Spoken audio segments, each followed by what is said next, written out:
We'll guide you through how to make and link a Nintendo account for your Nintendo Switch. If you find this guide useful, then please consider subscribing and liking the video. So first of all, if we go down and go and click on Nintendo Switch Online, we'll go and open it up. You'll then need to select the user you wish to go and link the Nintendo account to. I'll do this account here, so I'll select it, and it then says sign in and link, so we'll click there.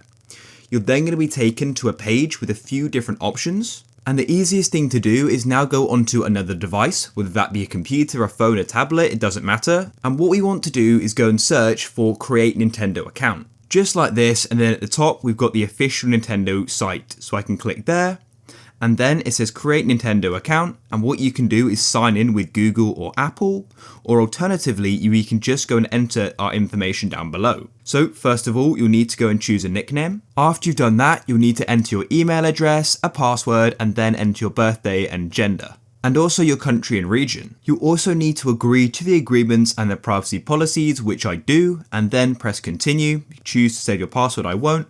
And then you can go and choose your email preferences. I'll do that now, and then press confirm and register. It says account creation has not been completed, and what you will need to do is go and enter the verification code sent to your email. Go to your inbox and get the verification code and enter it, and then you can go and finish creating your account. You can then go down and see your account information, but now we can go back to our Switch, just like this. And so what we can do is you can go and choose to sign in. So you just enter your email and then your password, or you can do the quick sign in. So you can click there.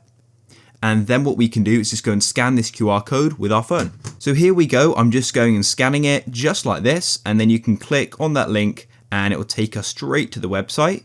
And then what we can do is go and click on select this person. That's the right one. And then I need to go and enter the verification code. After you've done that, click OK, and it's just going to go and check it. And as you can see, we're now deciding that we're going to be linking this Nintendo account to this console. You can now see the features you can now access because you've linked your account. So you can go and press OK like that, and we can now go and access Nintendo Online and more stuff as well.